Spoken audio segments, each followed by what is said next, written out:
Jama'a idan kin san ko ka san baka da aure, this video is not for you. Dan Allah da Annabi, dan Allah, let's respect ourselves. Ka bar gurin nan ko ke bar gurin nan. Wannan video na masu aure ne.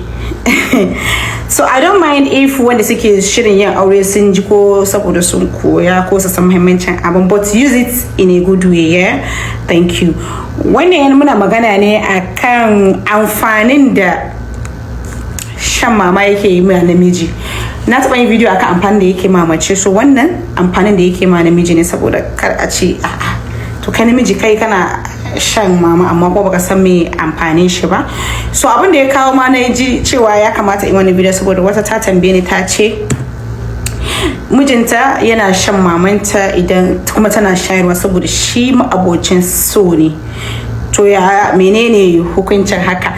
So sai na ce mata aiko wannan ba matsala bane ba saboda shi an yi ittifaqi cewa shi ruwan mama na mace yana dauke da sinadarin protein da kuma wasu nutrients din da yaro yake bukata, amma shi namiji idan ya sha shi babu wa'annan sinadaran ba za su amfane shi ba saboda percentage din da shi yake bukata ya yi mishi karanci a cikin ruwan mama, so ba zai amfane shi da komai ba, kuma saboda yaron ya fi amfanuwa da shi, percentage in daidai na yaron ne, amma kuma at the same time babu health issue a ciki. An yi ittifaqi science ya proven cewa babu wani illa na wanda zai shafi lafiyar namiji dan ya sha ruwan mama na mace. So idan mijinki yana sha ba wani matsala bane ba, amma kuma ba zai kare shi da komai ba, sai dai ya kare shi da jin daɗi da kuma attached na yani soyuwa da soyayya da yake wannan saboda me yana yin abin da yake so, yana shan abin da yake so. Abu na gaba shine shi a halittar da namiji an yi ittifaqi babu abin da yake so ko yake tada mishi jin daɗi ko kuma sha'awa ko kuma ya tuna cewa shi namiji ne sai in ya kalli wancan al'amarin. In ya kalla zai ji cewa kai hankalin shi ya tashi, babu da ke tayar wa namiji hankali kaman kallon wannan gurin ko kuma maman mace, saboda ai ittifaqi ba idan namiji yana so ya kalli mace farko abin da yake fara kallo kafin ya ma je fuskanta kirjinta yake kallo, tukunna ya je fuskanta, tukunna ya je kafanta. So kirjin mace normally namiji an yi wiring din shi, biology ya yi wiring din namiji da san wancan wato shi tabawa ko kuma ganin shi ga ɗa namiji yana triggering din dopamine, chemicals na dopamine da kuma oxytocin na sinadarai wanda suke jikin namiji.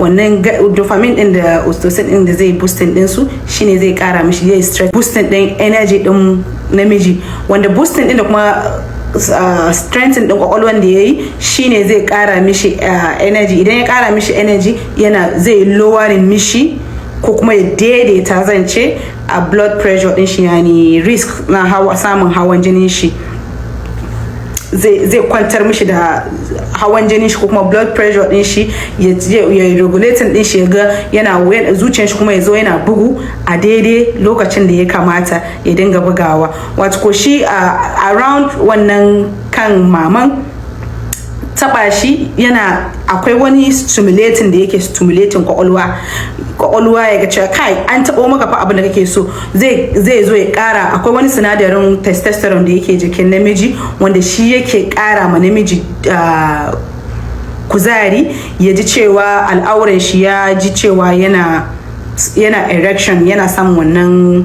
so ya tashi ya ji cewa kwakwalwa yana gaya cewa kai an nuna maka fa abin da muke so ko kuma kake so kake jin daɗi. Sai ka ga cewa namiji ko da a ce namiji irin ba mai lahiya bane ba, za ku ga cewa da zaran ya ga wa'annan abubuwan in dai irin wa'anda yake so ne yana taimako wurin tada mishi sha'awa da kuma ƙara kuzari da kuma jin daɗin mu'amalat na da ku. Kuma yana daga risk na samun cutan matsalar cardiovascular system ɗinka. Cardiovascular yani bugun zuciyanka yana daidaituwa, a cortisol level ɗinka yana ƙasa. Cortisol, sinadarin cortisol shine yake da alhakin ƙara maka stress da damuwa.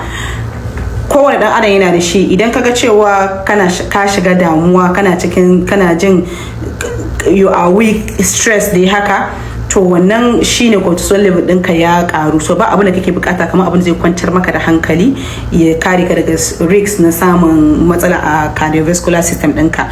So idan cortisol level ɗinka ya yi high, wannan sinadarin dopamine ɗin da oxytocin da jikinka ya yi producing saboda ganin da kai na wancan abin ko kuma tabawan da kai ko kuma ita jikin mace yana da is a therapy to a man. Idan ka taba ta wannan sinadarin dopamine din nan da oxytocin, sai kuma sinadarin da ake cewa testosterone, namiji ya fi karuwa, shi yake kara maka alhakin sha'awa da jin daɗi da son yin wannan abun. Ko da a ce baka da lafiya zaka ce kana jin wannan erection din, wannan testosterone shi ne yake sa kake jin cewa kana yawan jin erection, yani tashin al'aura da sauransu. Idan ka ji baka jin yawan tashin al'aura, to sinadarin testosterone ɗinka ya yi ƙasa, wanda kana buƙatan ka je asibiti a je a gwada ka.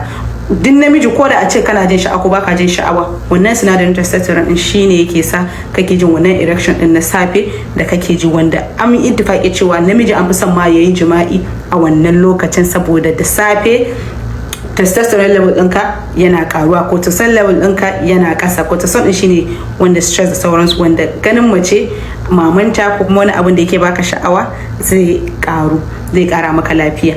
So mata kun ji, kai kuma a matsayinka namiji kai ma ka ji amfanin da a taba maman mace yake maka, ko kuma shan shi. Ba wai kawai ka je ka sha baka san me kake sha ba, ko kuma kawai kana shan shi ne don jin daɗi. Kai ma akwai amfanin da yake maka, yana ƙara maka tsawon rai. Tsawon rai shine ba za ka dinga samun cututtuka kamar stroke, ciwon barewan bugun zuciya da zai sa har ka ji ciwon barin jiki da sauransu, saboda mai wannan shan maman da kake yi yana kwantar maka da hankali, yana triggering sinadaran da ake bukata suna tasowa a jikinka, ba za ka dinga samun matsala na erection ba. So it's very important. Akwai wanda zaka ga sun yi abin na har su ga waje mu'amalan su na aure ba su taba ba ko kuma ba su sha ba, kai to gaskiya kana so you want to die young kenan. To Allah ubangiji ya samu dace, kuma a koyi yanda ake shan shi ko kuma taba shi. Ba wai yaki bane ba ko kuma dambe ko kuma ka dinga yin abu kamar yaka mai rogo ba, kana yin kana sauri zuciyanka yana wani guri. A samu yanda za a yi ana in a nice way saboda a samu lafiya da result da ake bukata. Allah ya samu dace.